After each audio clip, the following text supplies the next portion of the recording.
سب سے پہلے یہ جو آپ نے ابھی باتیں سنی ہیں فیصل چودھری صاحب، میں آپ کی ٹویٹ بھی دیکھ رہا تھا، یہ آج اختیار دیا گیا ہے ان لوگوں کو کہ وہ مذاکرات کر سکتے ہیں؟ یہ تو پہلے نہیں دے دیا گیا تھا جب 3 رکنی کمیٹی بنی تھی اور کہا گیا تھا کہ اس 3 رکنی کمیٹی کو اختیار ہوگا کہ بات چیت کر سکے؟ جس دن احتجاج کی تاریخ دی تھی عمران خان صاحب نے تو اسی دن یہ بات بھی کیونکہ وہاں پہ یہ بات ہوئی، میڈیا نے پوچھا بھی اور خان صاحب نے یہ کہا کہ یہی جو جلسہ کمیٹی ہے مذاکراتی کمیٹی بھی یہی ہوگی ٹھیک، اور اسی دن 3 اہداف بھی جو ہے مقرر کر دیے گئے تھے۔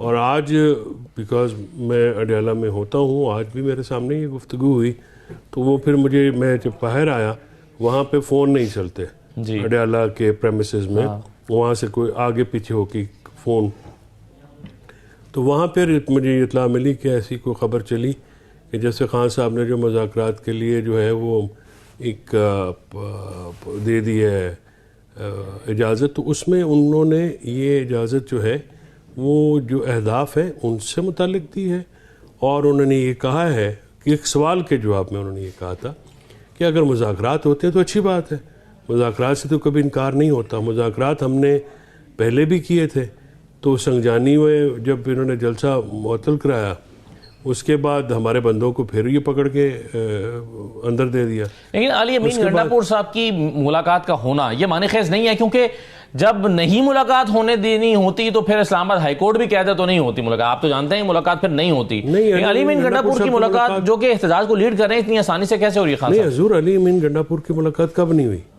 اسی طرح کے موقع پہ ہوتی ہے؟ نہیں، وہ تو سارا آج وہ آ رہے تھے، آج ایپکس کمیٹی کا اجلاس بھی تھا تو وہ وہاں پہ صبح پہلے وہ وہاں پہ گئے ہیں، پھر اس کے بعد ہم نے عدالت میں ہمیں وہاں پہ 2 گھنٹے انتظار بھی کرنا پڑا ہے، تو وہاں پہ ان کا میٹنگ شیڈیول تھی، میٹنگ ہوئی ان کی، انہوں نے وہ بھی بتایا صحافیوں کو عمران خان صاحب نے کہ مجھے جو 24 کے احتجاج کے بارے میں اپنا پلان غور خان اور علی امین صاحب تھے کہ دینے آئے تھے، اور ان کی ملاقات ہوئی، اس میں ساری بات ہوئی، اور اس کے بعد سوال ہوا مذاکرات کا تو انہوں نے کہا کہ میں نے اس وقت منع کر دیا تھا۔ طے کیا پایا، مذاکرات ہو رہے ہیں یا احتجاج ہو رہا ہے؟ نہیں، احتجاج بالکل ہو رہا ہے، نہ موخر ہو رہا ہے، نہ ڈیل ہے نہ ڈھیل ہے، نہ مذاکرات جس نے کرنے ہیں وہ 3 پوائنٹ ایجنڈا جو ہے اس کے اوپر بالکل کر سکتے ہیں۔ لیکن وہ 3 رکنی جو کمیٹی تھی جن کو پہلے مینڈیٹ دیا گیا تھا اس میں اب علی امین گنڈا پور کو شامل سمجھا جائے مذاکرات کے لیے؟ سر وہ 3 رکنی کمیٹی اس وقت اعلان نہیں کیا گیا تھا، ظاہر علی امین گنڈا پور اس کو لیڈ کریں گے، وہ عمران خان صاحب کے بعد پی ٹی آئی کے سب سے امپورٹنٹ لیڈر ہیں، C M M K P کے، he is the face of the party, وہ لیڈ کریں گے، اس کے ساتھ اور لوگ بھی شامل ہو جائیں گے، غور خان صاحب ہیں اور باقی جو لوگ وہ مناسب سمجھیں گے وہ شامل ہوں گے۔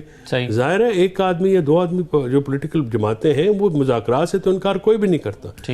مذاکرات تو اس وقت بھی کیے تھے جب آپ کو یاد ہو پی ڈی ایم کی حکومت ہو، تب بھی ایک ڈیلیگیشن پی ٹی آئی کا گیا تھا جس میں خان صاحب نے یہ کہا کہ اس وقت انہوں نے شرط لکھی کہ فائز عیسیٰ اور نواز شریف آئیں گے، تو ہم نے کہا کہ آئین کے مطابق الیکشن کرانا ہے یا شخصیات کی خواہش کے اوپر کرانے، تو تعطل کا شکار اس وقت وہ مذاکرات ہوئے، تو مذاکرات سے تو کبھی کوئی پارٹی انکار نہیں کرتی۔ چلیں بالکل صحیح ہے تھی فیصل صاحب، وہ یہ کہہ رہے تھے کہ ہم اب ہمیں اصولی طور پر ہم متفق ہیں، ہمیں کوئی بڑا اعتراض اس کے اوپر باقی نہیں رہا۔ انہوں نے مولانا فضل الرحمان صاحب کے ساتھ کھڑے ہو کر یہ بات کی تھی، علی ظفر صاحب بھی پیچھے کھڑے تھے، بعد میں اب اس پر کیا اعتراض پیدا ہو گیا کہ آپ اس کو ختم کرنا چاہتے ہیں؟ دیکھیے، ہم نے 26ویں آئینی ترمیم کو کبھی تسلیم نہیں کیا ہے، اور ہم نے جس طریقے سے یہ معاملہ کیا گیا ہے اس کو بھی کبھی سپورٹ نہیں کیا ہے۔ مولانا صاحب کے نمبرز، مطلوبہ نمبرز، مولانا صاحب اگر حمایت کر بھی دیتے تو بھی پورے نہیں تھے، تو اصولاً اور اخلاقاً حکومت کے پاس 2/3 اکثریت نہیں تھی۔ 2/3 اکثریت جس طرح سے پوری کی گئی وہ بھی آپ کے سامنے ہے۔ مولانا صاحب نے خود جو ہے اپنی پریس کانفرنس میں کہا کہ جس طرح کے سب بندے جو ہیں 11 بندے جو ہیں ان کے، تو ایسی صورتحال میں اسد جس طریقے سے آپ کے پاس مینڈیٹ بھی نہ ہو، اور یہ بات تو مولانا صاحب کا پوائنٹ آف ویو ہے کہ الیکشن نہیں آکشن تھا، تو آکشن زدہ الیکشن کی جو اسمبلی ہے اس کے پاس تو مینڈیٹ نہیں ہے کہ وہ اتنی آئین میں میجر چینجنگ۔ سر یہ تو ایک اور فیصلہ ہو گیا نا آپ کا کہ جی یہ کر نہیں سکتے، لیکن اس کے کانٹینٹ سے تو اتفاق کیا تھا نا آپ نے۔ دیکھیے کانٹیکس گوہر کے نے ساتھ پریس کانفرنس میں بتایا، اگر گوہر صاحب نے یہ کیا تھا اس وقت، تو دیکھیے اس وقت ہمارے سر پہ بھی تو ایک تلوار لٹک رہی تھی. کیا وہ یہ تھی کہ آپ آئینی بینچ بنا کے 68 ایئرز پہ لگا کے ایک مکمل طور پہ ایک شخص کی ذات کے لیے، ایک شخص کے اقتدار کو دوام دینے کے لیے، اس کے ٹینور میں اضافہ کرنے کے لیے، اور اس کے ہمراہیوں کے ساتھ جو اس کی مرضی کے ججز لگا کے، تو آپ ایک کانسٹیٹیوشنل کورٹ بنانا چاہ رہے تھے. اور پھر تو فیصل صاحب پھر تو یوں ہوا نا، پھر تو آپ نے مصلحتاً فیصل جو آپ کے قاضی فائصہ صاحب تھے، قاضی فائصہ صاحب کو آپ نے نکالنے کے لیے مصلحتاً یہ تسلیم کر دیا جب وہ چلے گئے ہیں. اور آج لیسر ایول آپ کہہ سکتے ہیں انہوں نے تسلیم کر لیا ہوگا، لیکن میں پہلے دن سے اور میں نے کبھی بھی اس کو تسلیم نہیں کیا ہے. 26ویں آئینی ترمیم کو میں آئینی فتنہ کہتا ہوں.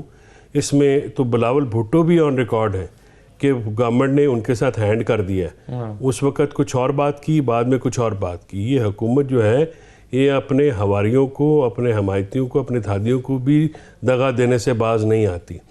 پاکستان تحریک انصاف کے مسائل، سیاسی مسائل اور ہیں، ان کو آپ باقی جماعتوں کے ساتھ ایکول نہیں کر سکتے. اس کی وجہ یہ ہے کہ تحریک انصاف کے جو اکابرین ہیں، ورکرز ہیں، رہنما ہیں یا ان کے لیڈران ہیں، ان کے ساتھ جو ایک ریاستی فسطائیت اور ریاستی جبر کا جو وہ ٹارگٹ ہے پچھلے بڑے عرصے سے، اور وہ زخمی ہیں. آپ یہ بات ایک توانا آدمی سے اور ایک زخمی آدمی کی جو معاملات ہیں ان کو تو آپ یکساں نہیں رکھ سکتے. تو آپ یہ کہہ سکتے ہیں کہ جو پی ٹی آئی کے لوگوں کو بھی جو ان کے گھروں کے ساتھ جو کیا گیا، توڑا مروڑا، اس کے بعد ان کے بچے اٹھائے، دیکھیں کتنے لوگوں کے یہ تو معاملات ہیں.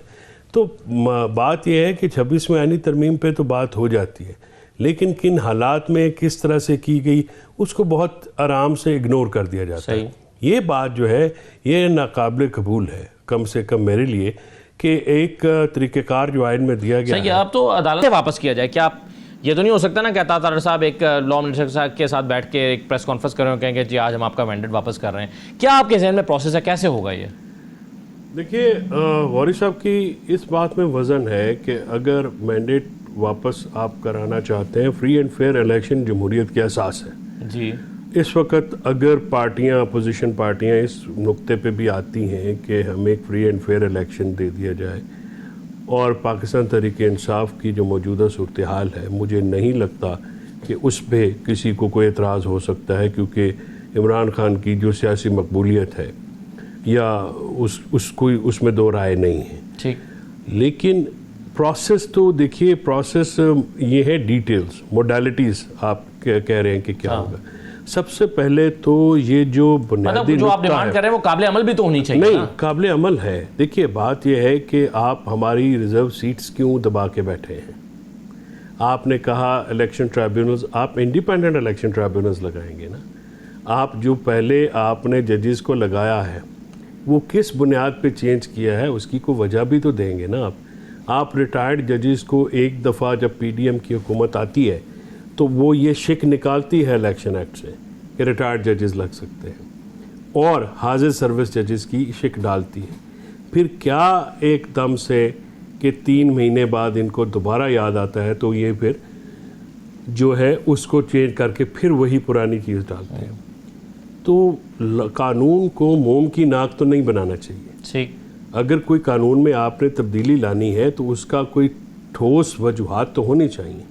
ٹھیک ہے، تو اب جیسے اگر آئینی بینچز نہیں ڈیلیور کرتے ہیں تو کیا اس کا بہترین حل سپریم کورٹ 26ویں آئینی ترمیم کے جو وہ حصے عدلیہ سے متعلق ہے، واری صاحب نے کہا ہے ان میں کچھ ایسی چیزیں ہیں جو بالکل جس میں سود سے متعلق یا دوسری چیزیں ہیں، کسی کو اعتراض نہیں، اس پہ کسی کو اعتراض نہیں ہو سکتا. وہ شکیہ تو رکھی جا سکتی ہے، لیکن ایک حصہ جس سے عدلیہ جو پہ اثر انداز ہو، عدلیہ کی ورکنگ جو ہے وہ افیکٹ ہو رہی ہو اور انصاف کی فراہمی میں تعطل پیدا ہو رہا ہو، تو اس کو حل کرنے کا جو بہترین طریقہ کار ہے وہ تو یہی ہے کہ سپریم کورٹ کا بحالی کی پرانی صورت میں بحال کیا جائے. ہاں، سو موٹو ایکشنز لینے کے کرائٹیریاز آپ ڈیفائن کر سکتے ہیں، 7 ججز کا آپ نوٹس کر سکتے ہیں، اس کی اپیل ہونی چاہیے، اس میں کوئی شک کی بات نہیں ہے. اور سپریم کورٹ کا جو سو موٹو ایکشن ہے اور پریکٹس اینڈ پروسیجر میں جو ٹاپ 3 ججز آپ نے لگائے ہیں اس کا اطلاق ہائی کورٹوں میں بھی ہونا چاہیے. ٹھیک ہے. ہائی کورٹوں میں تو چیف جسٹس جو ہے وہ مطلق العنان ہے. سپریم کورٹ کو آپ نے ٹارگٹ کر لیا ہے کیونکہ ہائی کورٹوں سے آپ کو اتنی پرابلم نہیں ہے. صحیح ہے. یا تو پھر یہ ایک جو اصول ہے, جو عدالتی اصول ہے, انصاف کا اصول ہے, یہ تو ساری جگہوں پہ یکساں طور پہ نافذ العمل ہو, پھر تو بات سمجھ میں آتی ہے. تو ان چیزوں کو لے کے تو بات چیت کی جا سکتی ہے. مینڈیٹ کی واپسی جو ہے یہ جمہوریت کا بنیادی تقاضا ہے. صحیح ہے کہ آپ جو سیٹیں تحریک انصاف کی چرائی گئی ہیں جس میں 1000 ووٹ کر